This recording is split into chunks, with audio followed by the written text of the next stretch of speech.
مدرسة على الهواء. بنحييكم طلاب وطالبات الشهادة الإعدادية، والنهارده مع حلقة جديدة من برنامجنا مدرسة على الهواء. والنهارده ميعادنا مع الستوري، أول شابتر عندنا في السكند تيرم، شابتر 6 of our story journey to the center of the earth. كان في أحداث مهمة أوي حصلت في الترم الأول. كانت آخر حاجة كنا عرفناها إن أكسل lost consciousness أو he was fainted، أغمى عليه. مستر محمد، في بداية الحلقة بنرحب بيك مستر محمد. هلو مستر محمد. Mr. Muhammad, we want to remind our students of what happened to Axel or what happened in our story in chapter 5. طبعا it's very important to connect between the first part of the story and the second part. We all remember that the first part of the story ended when Axel separated أو انفصل يعني from his uncle and Hans. He lost his way. We remember that he took a wrong turning، ان اكسل كان دخل في اتجاه خطأ. and he cut himself, ran against the rocks and finally he fainted. He was fainted. يعني نهاية chapter 6 ان كان اكسل فقد وعيه after he had separated from his uncle and Hans. تمام. دي كانت اخر حاجه حدثت بالنسبه لاكسل في نهايه الترم الاول. هنبدا النهارده اول حلقه في الترم الثاني بالنسبه للستوري. هنشوف what happened to Axel next، ايه اللي حصل لاكسل بعد كده. يعني نبدا مع بعض ونشوف الاول the main points، النقاط الرئيسيه اللي عندنا في chapter 6.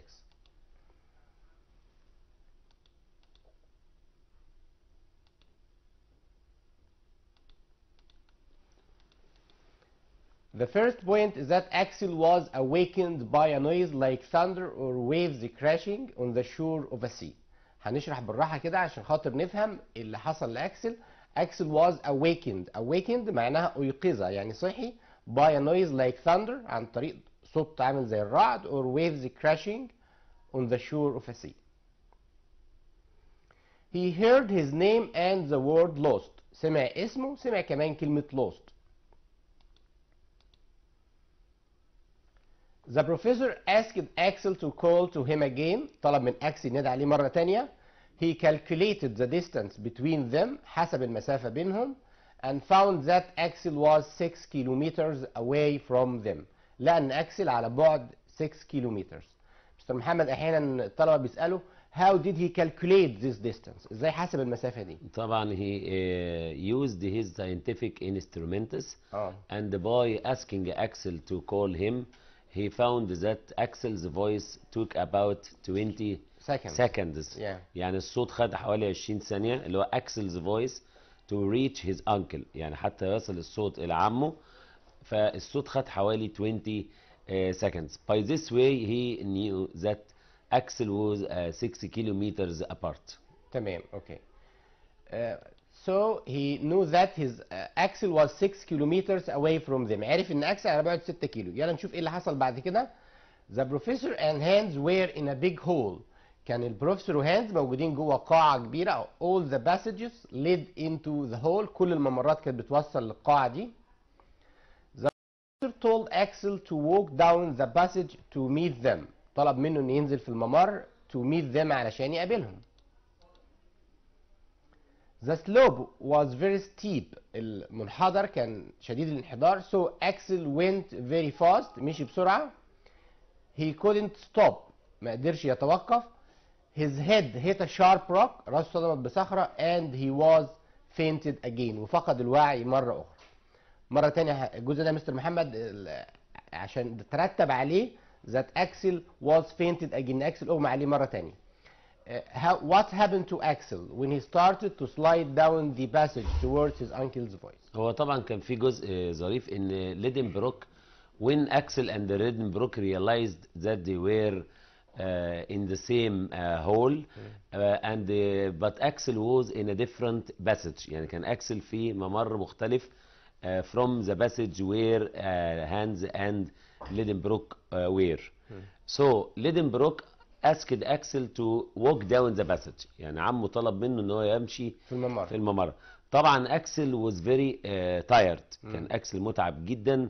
So he went fast because the slope was very steep. يعني كان المنحدر شديد جدا او الممر ده كان منحدر بشدة.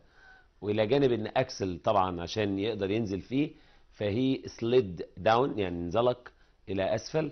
and he went fast ذهب بسرعة جدا and he couldn't stop وما قدرش يتوقف and because he was tired he fell down and his head طبعا كانت رأسه hit a rock صدمت بصخرة. he fell down a well Yeah. يعني وقع في بئر and his head hit a rock so he fainted again. was fainted again يعني فقد الوعي مرة تانية. نبدأ نعد كده بقى مستر صبحي. الطلبة بيسألوا أحيانا كم مرة how many times did Axel lose consciousness or was Axel fainted، بيعدوا المرات اللي أكسل فقد فيها الوعي. هو الأحلى بقى إن هم يكتشفوها مع الأحداث. بالظبط كده. أوكي نكمل نشوف what happened next. When Axel awoke his uncle gave a cry of joy. لما أكسل صحي بقى في المرة التانية فاق يعني، عمه gave a cry of joy صرخ من الفرح because Axel was still alive لأن أكسل كان مازال حي. Axel could see strange light coming from somewhere. كان شايف ضوء جاي من مكان ما. It was cold and white. في سؤال أحيانا بيجي لنا على الجزء ده about the light.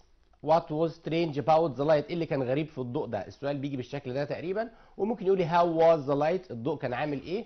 فأنا أقول it was cold and white، وأقول كمان it was unlike sunlight or moonlight، يعني كان عكس ضوء الشمس او ضوء القمر او بخلاف ضوء الشمس او ضوء القمر، لا ضوء شمس ولا ضوء قمر. It was cold and white كان ضوء بارد وابيض. It was unlike sunlight or moonlight.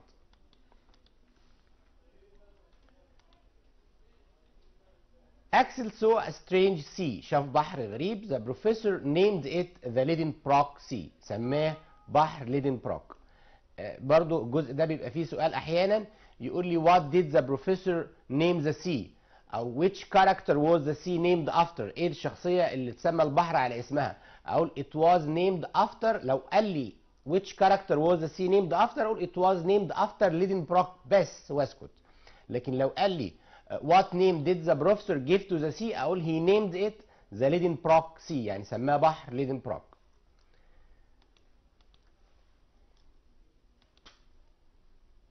On the shore of the Lidenbrock Sea, Axel saw forests of tall trees which looked like giant umbrellas. على شط البحر ده أكسل شاف إيه؟ أكسل بيحكي لنا بيقول إن هو شاف forests of tall trees يعني غابات من أشجار طويلة which looked like كانت تشبه giant umbrellas كانت عاملة زي الشمسيات أو المظلات العملاقة الضخمة. On the shore they also found bones of extinct animals. لقوا عظام حيوانات منقرضة. The professor decided to explore the Lidenbrock Sea. برضو مستر محمد بيسأل أحيانا، بيجي سؤال أحيانا about what did Axel see على اللي أكسل شافه on the shore of the Lidenbrock Sea. هو I think this is a very important part of chapter 6. Yeah. يعني ده جزء مهم جدا في chapter 6، ودايما مستر صبحي اكيد طبعا حضرتك من الخبره الطويله شفنا السؤال ده كتير جدا في جميع المحافظات، اللي هو يقول what did Axel and his uncle find along the shore of the Lidenbrock Sea. يعني ايه اللي وجدوه على طول شاطئ البحر. طبعا هو كان ليدنبروك and Axel walked along the shore of the sea and they found different things. They found the bones of extinct animals يعني لقوا عظم او عظام حيوانات منقرضه. They also found the trees، وأكسل كان قال عليها تعليق ظريف، قال they were much taller than they were on the surface of the earth. يعني هو شاف نباتات أطول من الحجم اللي هو بيشوفه بيها على سطح الأرض. وأيضا they found giant mushrooms اللي هو نبات عيش الغراب العملاق أو الضخم، اللي هو يمكن كان في الأكسل في البدايه قال عليه جاينت امبريلاز، وبعدين وين زي جوت كلوزر لما اقتربوا لما قربوا وجدوا ان هو جاينت ماشرومز. يعني اوكي. وات هابند نيجي نشوف ايه اللي حصل بعد كده. احنا قلنا اخر حاجه ان ذا بروفيسور ديسايدد تو كروس، قرر ان هو يعبر البحر تو اكسبلور ات. هي اسكد هاندز، طلب من هاندز تو كات داون سم تريز ان يقطع بعض الاشجار and tie them together to make a raft. طلب منه ان يقطع شجر ويربطه مع بعضيه عشان يصنع رافت قارب مركب.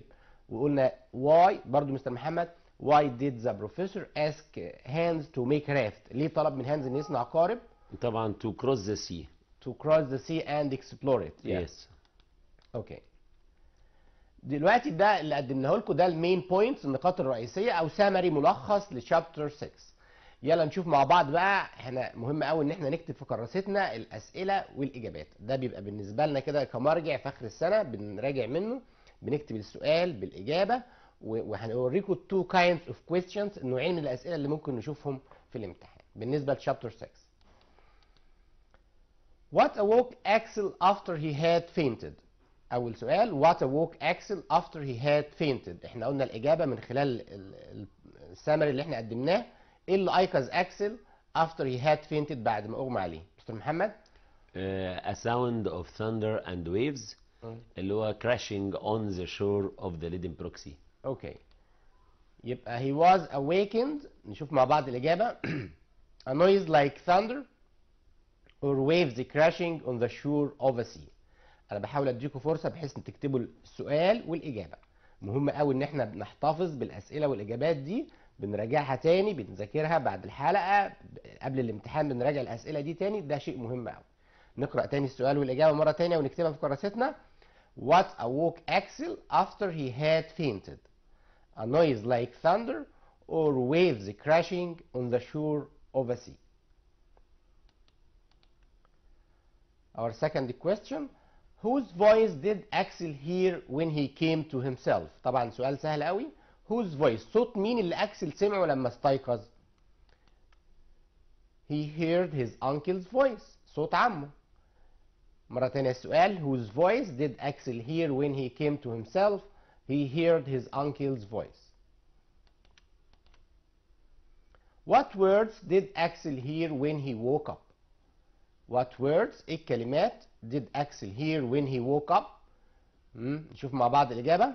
يا ريت حتى تفتكروها من خلال السمر اللي احنا قلناه. ايه الكلمات اللي سمعها أكسل؟ احنا قلنا ان سمع كلمتين. he heard his name، سمع اسمه، وسمع كمان كلمة lost. يبقى نشوف مع بعض الإجابة برضو. he heard his name and the word lost. he heard his name and the word lost. Why did the professor ask Axel to call him again؟ ليه طلب من أكسل إن to call to him again، ينادي عليه مرة أخرى؟ to calculate the distance between them. مرة تانية why did the professor، نكتب السؤال والإجابة، ask Axel to call him again to calculate علشان يحسب the distance between them. How far was Axel from his uncle and Hans؟ how far معناها ما المسافة، ايه المسافة اللي كانت بين أكسل وعمه؟ نشوف مع بعض الإجابة. he was 6 kilometers away from them، كان بيبعد عنهم 6 كيلومتر. he was 6 kilometers away from them. What happened to Axel when he started to slide down the passage towards his uncle's voice؟ ده الجزء اللي مستر محمد شرحه لنا. what happened to Axel، ايه اللي حصل لأكسل لما بدأ ينزلق في الممر ناحية صوت عمه؟ طبعا قلنا ان the slope of the passage was very steep، ان المنحدر كان شديد الانحدار.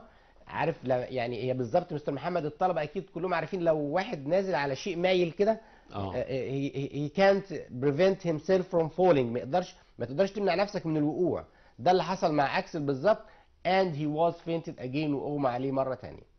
نشوف مع بعض الاجابه. Axel went very fast، he couldn't stop، his head hit a rock and he was fainted again. مشي بسرعة طبعا. he couldn't stop، his head hit a rock and he was fainted again.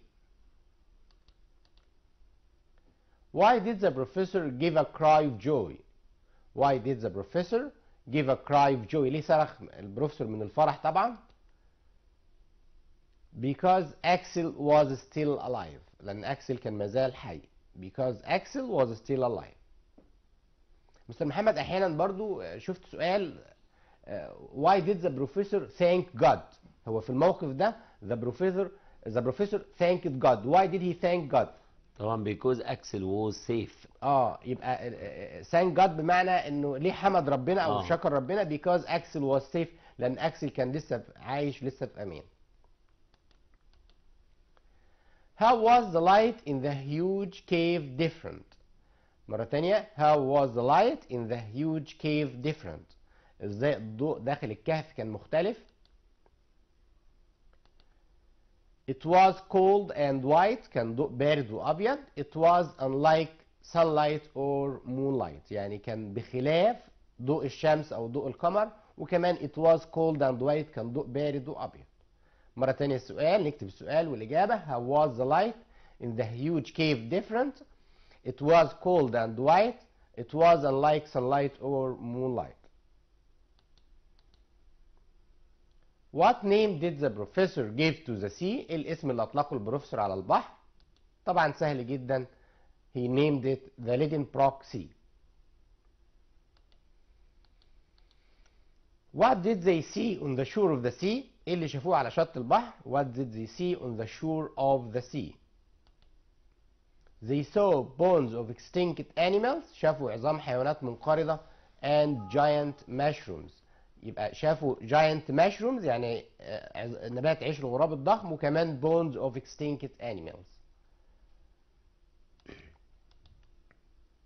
How would the professor explore the sea؟ ازاي البروفيسور هيستكشف البحر او هيعبر البحر؟ He asked Hans، طلب من هانز to cut down some trees، يقطع بعض الاشجار. And tie them together to make a raft، طلب منه انه يقطع بعض الاشجار ويربطها مع بعضيها to make a raft. مرة ثانية الإجابة. He asked Hans to cut down some trees and tie them together to make a raft. Now we came to the second type of question. جينا للنوع الثاني من الأسئلة. احنا طبعا عارفين ان بيجي لنا في الامتحان في الستوري two kinds of question: open-ended questions، الأسئلة اللي هي بتحتاج إجابات كاملة، وفي completion، أسئلة الكومبليت، وهنشوف مع بعض ايه اللي ممكن يجي لنا في chapter 6. Complete the following to make meaningful sentences. The sea was named after dots. The sea was named after. named after بمعناها سمي على اسم. سمي على اسم مين؟ Yeah, it was named after Lidenbrock. The sea was named after Lidenbrock. The plants were strange because النباتات كانت غريبة ليه؟ اللي هو أكسل شافها inside the earth. They were much taller than those on the surface of the earth. يبقى لو جالي سؤال بيقول لي the plants were strange، النباتات كانت غريبة because، وممكن على فكرة السؤال يجي لي بطريقة تانية، يجي لي في أسئلة الopen ended يقول لي how did Axel describe the plants that he saw؟ ازاي أكسل وصف النباتات اللي شافها؟ نقول they were much taller than those on the surface of the earth، يعني أطول بكتير من النباتات الموجودة على سطح الأرض. They made the raft too. هم عملوا القارب ليه؟ To what؟ To cross the Lidenbrock Sea، علشان يعبروا بحر ليدنبروك. مرة تانية they made the raft to cross the Lidenbrock Sea. Mr. Muhammad, now we have ended chapter 6. دلوقتي احنا خلصنا chapter 6 وقدمنا لكم المين بوينتس، شفنا أهم الأسئلة اللي ممكن تيجي لنا في chapter 6، two types of questions. دلوقتي عايزين مع بعض كده نعمل revision on what we have learned in unit 10, 11 and 12. احنا درسنا لحد دلوقتي كده 3 units 10 و 11 و 12. يلا مع بعض كده نشوف، نعمل مراجعة سريعة، نشوف ايه الأسئلة اللي ممكن تيجي لي في الجرامر، ايه الحاجات اللي ممكن تيجي لي في الفوكابلري وهكذا. يلا نبدأ مع بعض نشوف أول نوعية من الأسئلة. choose the correct answer. I was dots because I got bad marks last month. I was interested, happy, disappointed or pleased. احنا درسنا كلمة محبط في يونت 12 معناها ايه يا ترى؟ نفتكر مع بعض كده. I was because I got bad marks last month. I was interested, happy, disappointed or pleased. مستر محمد. هو طبعا هنا عندنا 4 adjectives.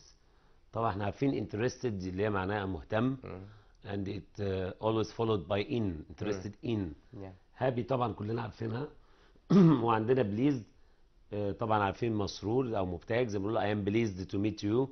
لكن طبعا الجمله بتقول لي bad marks، يعني طالب جاب درجات سيئه، يبقى اكيد هو كان he feels disappointed. يعني يبقى I was disappointed، كنت محبط because I got bad marks last month. Salma was dots and cried because she lost her toys. Was happy, upset, clever or crowded. Salma was when she lost her toys، لما فقدت اللعب بتاعتها she was ايه؟ upset، كانت منزعجة. Salma was upset and cried because she lost her toys. واحنا دايما يا مستر صبحي عايزين الطلبه يقروا الجمله للنهايه، عشان طبعا ياخد باله من المعنى، لانه ممكن يبقى فيه صفات متقاربه او حاجه.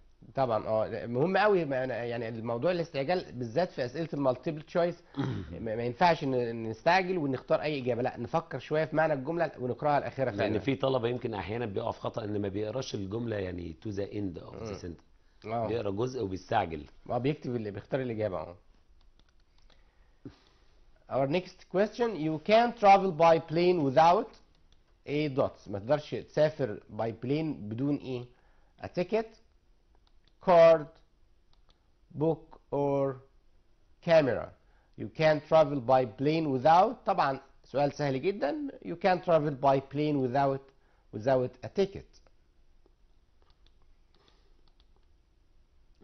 I can't buy the book because I have got dots money.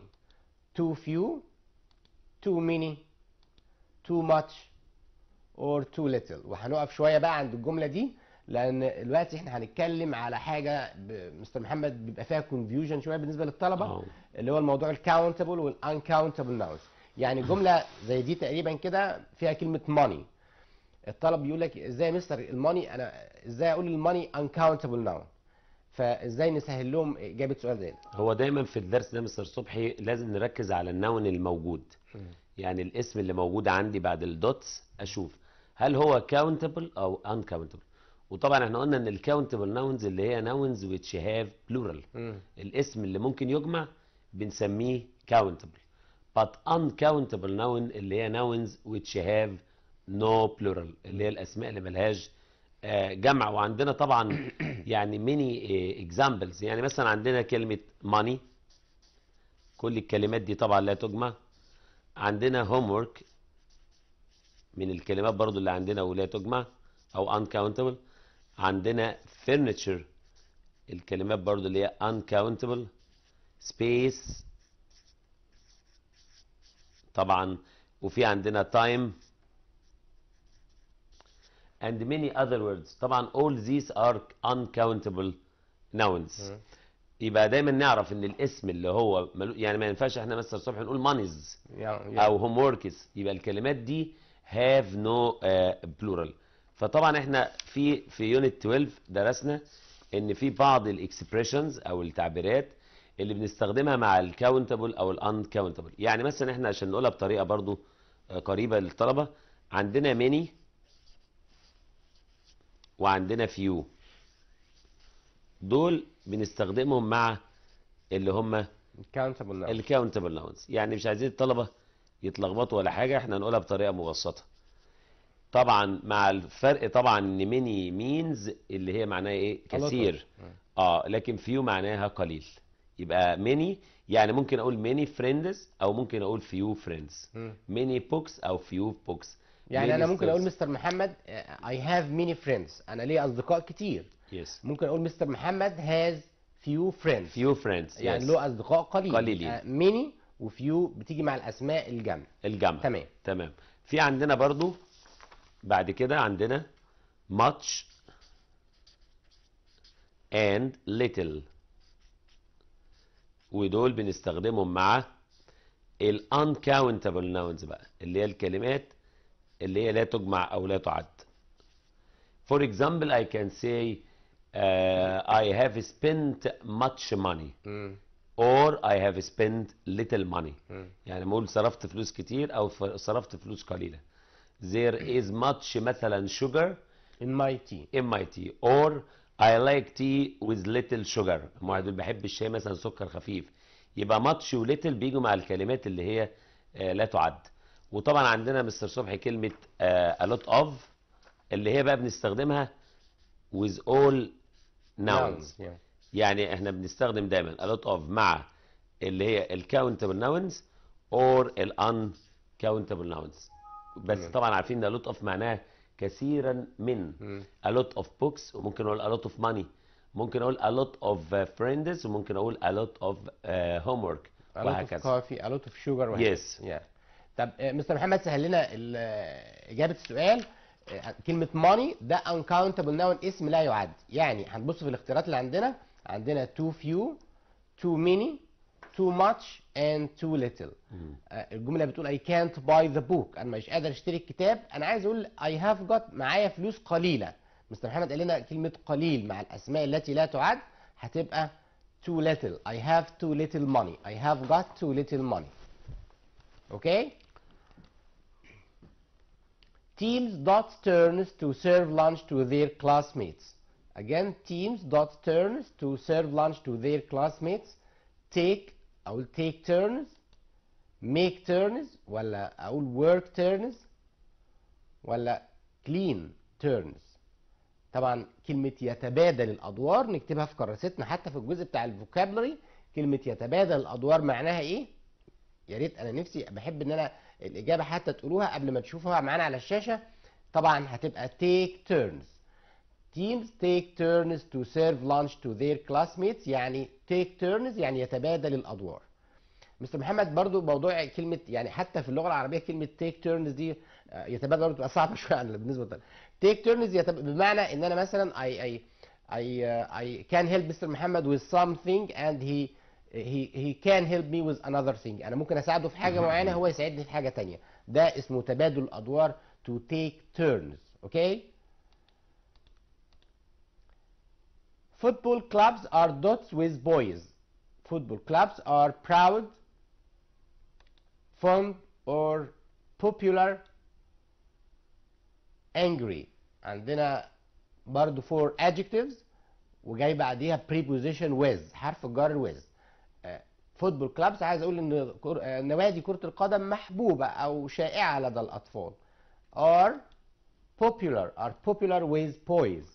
اوكي. popular with نكتب برضو في كراستنا كلمة popular with معناها محبوب لدى او مفضل لدى. هي دي مهمه مستر صبحي بقى من البريبوزيشن، حرف الجر. يعني يمكن طبعا الطلبه عايزينهم يهتموا جدا بالبريبوزيشنز. فعلا الطلبه بيتلخبطوا فيها كتير قوي. واحنا عندنا في الترم الثاني ميني بريبوزيشنز. يعني في يونت 11 كان عندنا get in touch with و take off و consist of و in charge of و in charge of. يعني حروف جر كتير. عندنا برضو في يونت 12 هنا اللي هي popular with. نفتكر بقى ممكن معاها fond of. يعني احنا عندنا هنا في adjective اللي هي fond يعني بيجي معاها of، وبرضو proud بيجي معاها proud of angry with yes. اوكي. يبقى الجمله بتاعتها هتبقى football clubs are popular with boys. اوكي. Our next question. There are 2 dots people in the office. There are 2 much, little, many or less. نفكر شوية مع بعض. احنا قلنا في 2 kinds of questions, 2 types of nouns. في مستر محمد قال في نوعين من الأسماء. في countable nouns أسماء بتعد، وفي uncountable nouns أسماء لا تعد. الcountable nouns قلنا عليها اللي هي nouns which have plural، الأسماء اللي ليها جمع. والuncountable nouns الأسماء اللي ملهاش جمع. شوف الاسم اللي بعد النقط قدامك ده اسم بيجمع، اسم جمع ولا مش جمع؟ لو كان جمع طبعا بنستخدم معاه كلمة many بمعنى كثير او few بمعنى قليل. لو اسم لا يعد بجيب much بمعنى كثير وليتل بمعنى قليل. يبقى many وفيو دول بيجوا مع الاسماء الجمع، much وليتل مع الاسماء التي لا تعد. كده انا بتهيألي الحكايه بقت سهله جدا. نبص كده مع بعض نشوف الجمله 2 نقط people. people اللي هم الناس، طبعا ده اسم جمع يبقى too many. There are too many people in the office. Okay. There are too many people in the office. Dad's going to sleep. Please try to be quiet, polite or happy. نلاحظ الاختيار A و B الاثنين نطقهم واحد. quiet بس طبعا في فرق كبير في المعنى هنقوله دلوقتي. عندنا مستر محمد quiet TE and quiet ET. عندنا كمان كلمة polite and happy. هو طبعا في طلبه بيتلخبطوا شويه بين كلمه كوايت اللي هي السبيلنج بتاعها كده، وفي عندنا كوايت اللي هي تي اي. طبعا الاولى دي احنا عارفينها ان هي adjective، صفه اللي هي معناها هادئ. calm يعني. Yes, for example we can say this house is very quiet او the class is very quiet and so on. اما الكلمه الثانيه اللي هي quiet دي طبعا مش adjective، دي بنقول عليها ان هي زي تعتبر adverb او هي adverb يعني. حال او ظرف، ودي بتيجي اساسا before adjectives. يعني دي بنعتبر ان احنا بنستخدم بعديها adjectives اللي هي عشان توضح الديجري بتاعت الشيء او درجه الشيء. فطبعا كويس دي معناها الى حد ما او تماما. يبقى كويس لو الاي اللي هي بعد التي دي معناها الى حد ما او تماما، وبيجي بعدها صفه. يعني ممكن اقول مثلا مستر محمد is quite rich، يعني غني الى حد ما، تمام كده. بس الاي تبقى بعد التي، لكن كوايت الاي قبل التي دي ده يبقى معناها دي adjective عارفينها اللي هي معناها هادئ. هادئ. اوكي، يبقى try to be quiet QUIET. اوكي.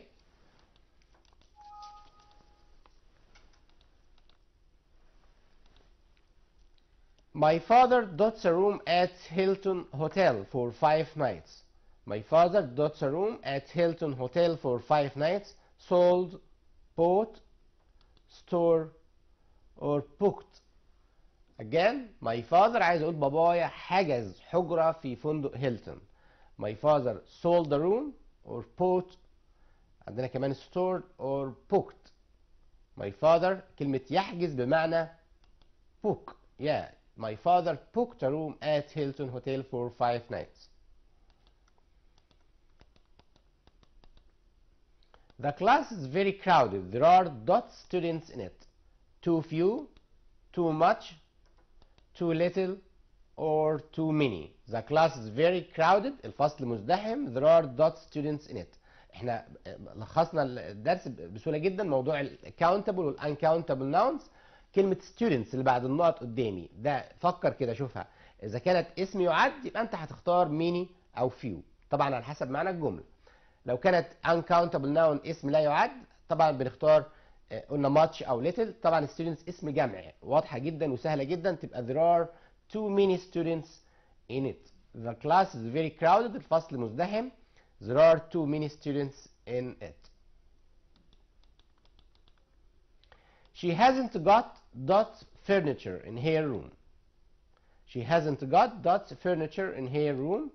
Too few, much, many, or few. مستر محمد كتب لنا حتى كلمة furniture من الأسماء اللي قال لكم عليها إنها uncountable noun، اسم لا يعد. يبقى هنختار yeah she hasn't got much furniture in her room. ما عندهاش أثاث كتير في الحجرة بتاعتها. I can't buy a new mobile. I have got $2 money. أنا معايا فلوس قليلة. Too little, much, few, or many. I can't buy a new mobile. مش قادر اشتري موبايل. I have got too little money. Okay? I have got too little money. Books are made of papers, a paper, or the papers. سؤال بالتالي مش سهل بالنسبه للطلبه مثل محمد. طبعا. هو طبعا books are made of، احنا دايما عارفين after made of comes the material اللي هي بيجي الماده الخام اللي مصنوع منها. For example we can say this marker is made of plastic. or for example we can say the laptop is made of plastic and so on. يبقى made of دايما بنستخدم بعديها the name of the material. طبعا احنا هنا عندنا 4 options. عندنا اللي هي paper و the papers a paper and the papers. تمام. طبعا paper ده اللي هو الماتيريال itself اللي هو المادة الخام itself. وبالنسبة ل a paper اللي هو بيبقى مقصود بيها زي الجريدة او الصحيفة. وفي بقى عندنا اختيارات papers وذا بيبرز. هي بيبرز. اه بيبرز بمعنى جرائد. الجرائد اللي هي البلورال بتاعها. تمام. يبقى كلمه بيبر، مستر محمد عايز يقول، حضرتك عايز تقول لنا ان بيبر ان هي الانكاونتبل ناون. uncountable noun. يبقى كلمه بيبر نكتب في كراستنا برضو ان كلمه بيبر uncountable noun، ده اسم لا يعد، معناها الورق. يبقى انا لو هقول books are made of، الكتب مصنوعه من paper بس بدون اس. لكن لو قلت papers ده يبقى معناها الجرائد. يعني اما اقول مثلا I usually read papers in the morning، the papers بقرا الجرايد in the morning في الصباح. يبقى papers بمعنى الجرائد، وبرده على فكره موجوده في ثانيه ثانوي بمعنى مستندات او وثائق، بتساوي كلمه documents مستندات. لكن كلمه الورق بس، الماده الخام اللي بتصنع منها الكتب اسمها paper. يبقى books are made of paper. اوكي، نشوف مع بعض الاجابه تاني. books are made of paper. The information you have given to me that's very useful. The information you have given to me are where, has been or have been. مستر محمد، يعني انا بحاول دايما الاسئله بتاعتنا تبقى متنوعه بحيث الطالب، يعني احنا مش بس بنكتفي ان احنا نعرف الطالب يعني ايه countable noun و uncountable، لا انا بوريه شكل السؤال بيجي بكذا طريقه. يعني مش شرط ان يسالني على تو ميني وتو ماتش، لا ممكن يجي لي جمله زي دي. هو كمان مستر صبحي الجمل دي طبعا يعني زي ما بنقول adds information to the students، بتضيف معلومات للطلبه. and يعني كمان في حاجه جميله، يعني these sentence make students enjoy learning the language، بيستمتعوا بتعلم اللغه. هو طبعا في حاجه هنا the information you have given me، احنا نركز هنا على كلمه information اللي هي الناون، الناون بتاع الجمله. طبعا دي برضو uncountable noun من ضمن الاسماء اللي قلناها، او اللي هي مثل الاسماء اللي قلناها النهارده زي furniture وهوم ورك وهكذا. احيانا مستر محمد ممكن يعني الطالب لو فكر فكر بسهوله شويه، او ما فكرش في معنى الجمله كويس، هيقول انفورميشن. حضرتك قلت له يا مستر ان ده اسم لا يعد، يبقى المفروض ان احنا نجيب از او ووز. تمام. الاختيارات ما فيهاش لا از ولا ووز. ولا ووز. احنا عندنا have been وhas are been where وhas been وhave been. وطبعا هو كمان في حاجات بتبقى متعلقه بالتنس كمان، زمن الجمله. لان احيانا ممكن طالب يلاقي information ويلاقي في الاختيارات is ووز برضو، يعني لان في طلبه برضو ساعات هنا لازم اركز على التنس بتاع الجمله. لو present يبقى اقول the information is مثلا، زي ما احنا بنقول the news is مثلا good today. لكن ممكن اقول the news was bad yesterday مثلا. يبقى was للباست is للبريزنت.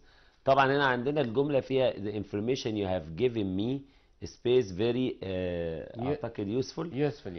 في عندنا طبعا احنا هنستبعد اللي هي كلمه are ووير، لان خلاص دول قلنا للبلورال ناونز. يفضل عندنا have been has been. طبعا كلنا عارفين ان have للبلورال وهاز للسنجلر المفرد. يبقى طالما احنا بنعتبر ان information اسم لا يعد يبقى نختار has been. يبقى بنتعامل معاه على اساس ان هي singular noun، اسم مفرد. يبقى the information you have given me has been، الاجابه هتبقى the information you have given me has been very useful. Dear friends, keep watching our program today and thank you for watching. We will back to you after a very short break. Hello dear friends, welcome back. Now we are going to discuss another thing which is the situations. هنناقش مع بعض دلوقتي السيتويشنز اللي درسناها في يونت 12. عندنا نشوف مع بعض التيبل خاص بالasking for opinion, giving opinion, agreeing and disagreeing. نشوف مع بعض التيبل الجميل ده، ويا ريت نسطر في كراستنا كده ونعمل تيبل جدول زيه. asking for opinion، السؤال عن الرأي. اما نيجي نسأل واحد عن رأيه of something بنقول له what do you think of، what's your opinion of or about، do you think. طب to give opinion عشان نقول رأينا في شيء بنقول I think أو in my opinion or I'd rather. اوكي، يبقى هنتعلم دلوقتي بنتعلم how to ask about someone's opinion. عشان نسأل واحد عن رأيه بنقول له مرة تانية نقول له what do you think of، what's your opinion of or about، do you think. to give opinion عشان نقول رأينا في شيء بنقول I think, in my opinion or I'd rather. to agree with someone's opinion عشان نتفق مع رأي شخص، لو واحد قال رأيه في حاجة واحنا هنوافق هنقول yes I agree، وممكن نكمل yes I agree with you or that's right، وكمان ممكن نقول that's what I think، يعني ده رأيي أنا كمان أو هذا ما أعتقده. to disagree عشان ما نوافقش على رأي واحد نقول I don't agree، I disagree or no I don't think so. اوكي مستر محمد عايزين بس نقدم للطلبة كده بشكل عملي how to ask about opinion، how to give opinion، how to reply positively and negatively.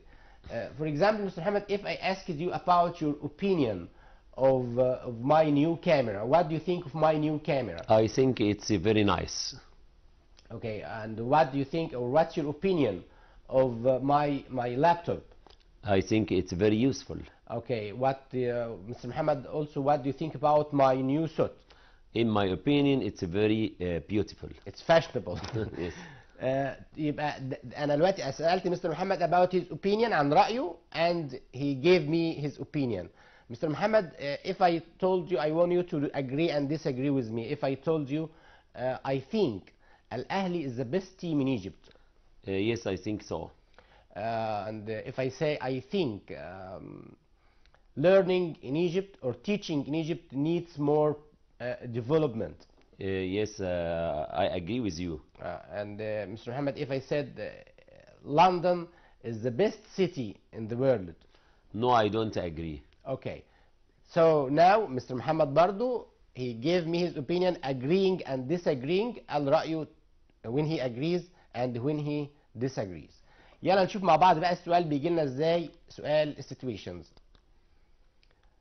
Write what you'd say in these situations. بيقول لي اكتب ما تقوله في المواقف الآتية. Write what you'd say in these situations. You ask Ali about his opinion of the match he saw yesterday. You ask Ali. مستر محمد الطلبة بيغلطوا كتير قوي في ان ما بيبقاش عارف اذا كان هو هيسأل ولا هيقول رأيه هو. هو طبعا الليسون زي ما حضرتك قدمته دلوقتي في different points. asking about opinion, giving opinion, agreeing and disagreeing.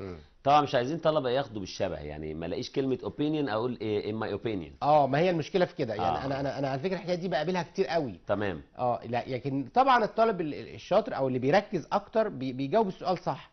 يعني هو لازم يقرا السيتويشن كويس وبعدين تو جيت ذا مينينج بقى يبدا ياخد المعنى مظبوط ويشوف هل انا اللي بقول رايي في شيء ولا هل انا بسال شخص عن رايه ولا هل حد بيقول رايه وانا بوافق او برفض. يعني احنا عندنا 4 بوينتس، اربع أجزاء. فهو لما مثلا يقول لي يو اسك احمد about his opinion for example on كذا كذا، يبقى معناه ان انا عايز اسال شخص عن رايه. يبقى هنا هقول نقطه معينه اللي هي السؤال عن الراي اللي هي asking about opinions. لكن لو قال لي مثلا your friend احمد thinks مثلا football is boring for example، يبقى هنا صديق ليه راي وانا هنتظر بقى اشوف ممكن يقول لي you agree او you disagree اذا كنت انا اوافق او ارفض. اوكي. نشوف مع بعض الاجابه، يا ريت تكونوا برضو عرفتوا الاجابه. you ask علي about his opinion. السؤال مره ثانيه بتسال علي عن رايه of the match he saw yesterday، رايه في الماتش اللي شافه امبارح. هتقول له what do you think. نشوف مع بعض الإجابة. What do you think of the match؟ okay. What do you think of the match؟ يعني إيه رأيك في الماتش؟ عمرو thinks that الأهلي is the best team in Egypt. You disagree. عمرو بقى اللي بيقول رأيه إن الأهلي أحسن فريق في مصر. You disagree. أنت مش موافق على الكلام ده. هتقول له إيه يا ترى؟ I disagree or I don't agree. اقول له I disagree with you انا مش موافق or I don't agree with you انا لا اتفق معك. مستر محمد مهم قوي برضو ان احنا نوضح الفرق بين الاجرينج والديساجرينج اللي احنا بنقدمه النهارده والاجرينج والديساجرينج بالنسبه للانفيتيشن الدعوه. تمام. عشان برضو الموضوع الامور تبقى واضحه. هو اكيد طبعا اللي احنا بنتكلم عليه النهارده ده اللي هو agreeing and disagreeing to opinions. يعني ده موافقه او عدم موافقه على راي. على راي. طبعا ما ينفعش مثلا شخص يكون يعني if it's my birthday and I would like to invite Mr. صبحي to my birthday by saying would you like to come to my birthday ما اقدرش اقول انا I agree، لا. مش هتقولي I don't agree. لا ده اصل ده مش رأيي. ده مش رأي بتقول، لكن انت you can accept or refuse my يعني invitation. حضرتك if you invited، لو انت حضرتك بتدعيني I will say I'd love to come، يعني انا Yes. احب ان انا اجي. Yes. لكن ده موافقة، ناخد بالنا من الجزء ده كويس قوي قوي. ده موافقة اللي احنا بناخده النهارده، agreeing and disagreeing موافقة او عدم موافقة على رأي، ملهاش دعوة بالدعوة خالص. يبقى هنا هنقول I don't agree with you. Your friend thinks history is boring. You agree. صديقك بيعتقد ان التاريخ boring ممل. You agree بتقول. الإجابة طبعا بتكون سهلة جدا، بنقول that's what I think، وممكن كمان تقول I agree. Your father thinks تحرير square has become a symbol of freedom. باباك بيعتقد ان ميدان التحرير اصبح رمز للحرية. A symbol of freedom. You agree. انت موافق على الرأي ده، هتقول ايه؟ That تحرير square has become a symbol of freedom. You will say that's right. Okay? That's right or that's what I think.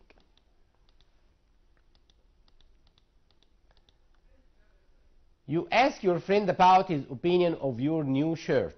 بتسأل صاحبك عن رأيه في الشيرت، new shirt، بتقول له What do you think of my new shirt؟ مرة تانية What do you think of my new shirt؟ You ask about the price of your friend's camera. ده شيء مختلف شوية مستر محمد. asking about price، ازاي نسأل عن السعر. وعايزين برضو ننبه الطلبه ان ممكن احيانا في السيتويشنز حاجات بتيجي جنرال، يعني مش متعلقه بايتمز احنا درسناها. يعني مش شرط ان هي تكون اتقدمت بشكل مباشر في المنهج يمكن كنا بنقول كده في الترم الاول برضو ان كان بيبقى عندنا في موضوعات معينه خدناها، لكن ممكن تيجي حاجات جنرال. فور اكزامبل asking about the price, asking about the way, asking about someone's age، someone's hobby, someone's someone's hobby, yeah. someone's interested, someone's favorite subject وهكذا. فطبعا لما بنيجي نسأل عن ال price of something we can say how much does it cost or how much is it. Yeah. يبقى هنا بنسأل عن سعر the camera، بنقول how much is the camera or how much is it. يبقى نكتب برضو في كراستنا دي معلومة إضافية بنعرفها النهاردة. to ask about price، عشان نسأل عن السعر بنستخدم كلمة how much. يبقى نقول how much is the camera.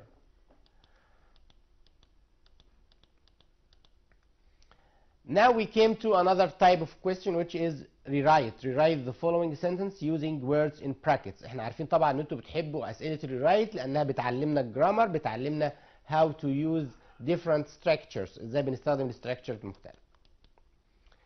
I don't eat much meat. طالب مني استخدم little. مرة تانية نفكر في معنى الجملة كويس، ولاحظ ان انت try to keep the same meaning. حاول تحافظ على معنى الجملة. يعني هنا بيقول I don't eat much meat، انا ما باكلش much meat، باكلش لحم كتير. اما اجي استخدم little هخليها برضو اقول I don't eat مستر محمد؟ لا، هو طبعا احنا عارفين دايما الرايت وكنا بنأكد عليه عشان كان سؤال جديد بالنسبة للطلبة، that we have to give the same meaning، لازم نفس المعنى. فاي دونت ايت يعني لا اكل لحمه كتيره، وانا عايز استخدم كلمه ليتل، يبقى لازم اغير الجمله الى الافيرماتيف، يعني احولها من النفي للاثبات عشان يبقى المعنى واحد. فهنقول I eat little meat، صح كده؟ تمام. نشوف مع بعض الاجابه. I eat little meat.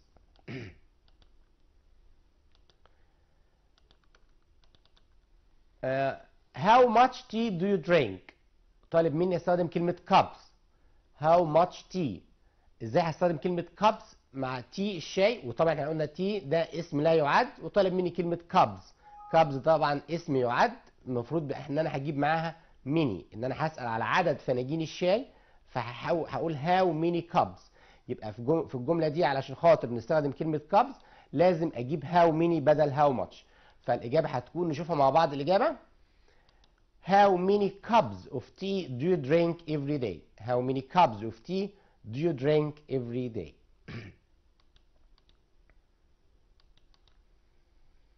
I think Hala is a nice girl.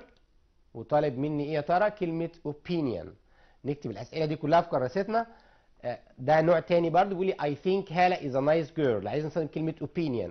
نكتب في كراستنا برضه ان I think بتساوي in my opinion. فأنا هقول هنا في الإجابة بتاعتي تمام that's right. هنقول كلنا In my opinion, Hala is a nice girl. In my opinion, Hala is a nice girl. Mr. Muhammad, thank you very much. I was really happy to be with you today. Me too, Mr. Subhi. I wish our dear students have enjoyed our episode today. Yeah, thank you. Dear friends, today we have discussed chapter 6 of our story journey to center of the earth. ناقشنا مع بعض chapter 6 من الستوري بتاعتنا. هنكمل احداث الستوري ان شاء الله في حلقاتنا اللي جايه، وقدمنا لكم كمان مراجعه on what we have learned in grammar and vocabulary from unit 10 to unit 12. Finally, thank you for watching and see you next time.